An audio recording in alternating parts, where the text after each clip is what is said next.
Assalamualaikum warahmatullahi wabarakatuh. Perkenalkan, nama saya Mary Andriani, Tambuk A241-19063, kelas C, kelompok 2.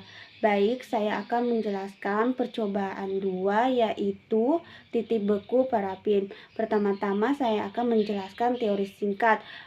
1.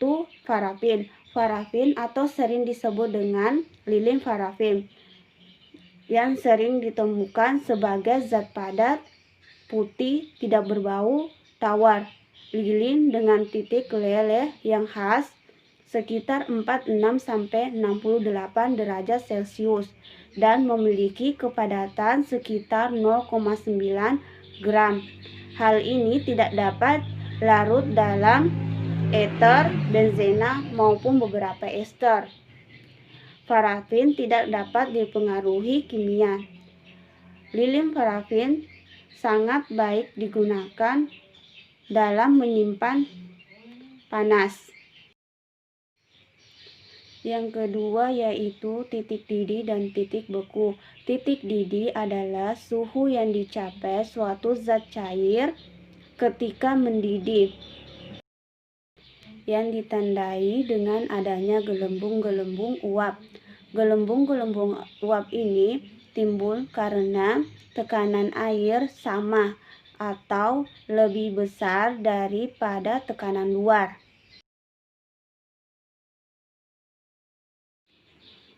Sedangkan titik beku adalah suhu yang dicapai suatu zat cair ketika menjadi zat padat. Zat cair menjadi padat ketika suhunya diturunkan terus-menerus.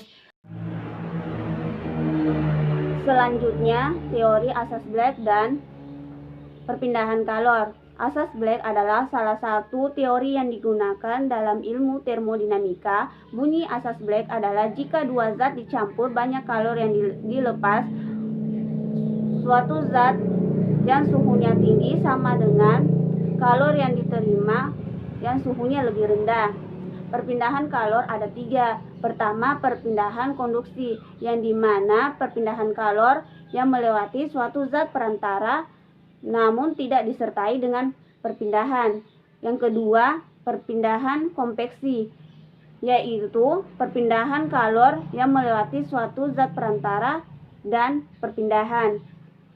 Yang ketiga, radiasi, perpindahan radiasi yang tidak menggunakan zat perantara dan perpindahan.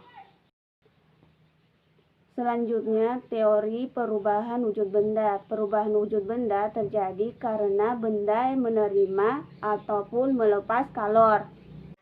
Adapun alat dan bahan yang digunakan pada percobaan. Yang pertama, batang pengaduk, berfungsi sebagai digunakan untuk mencampur bahan kimia. Yang kedua, statif, sebagai alat penegak peralatan laboratorium. Yang ketiga, termometer, yaitu untuk mengukur suhu. Keempat, bunsen, yang digunakan untuk pemanasan, sterilisasi, dan pembakaran.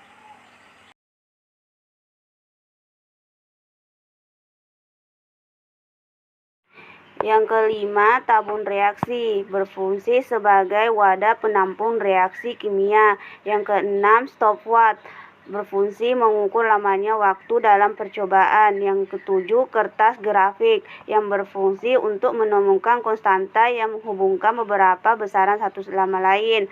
Yang ke-8, parafin, berfungsi sebagai pembakar, pelarut, dan sebagainya.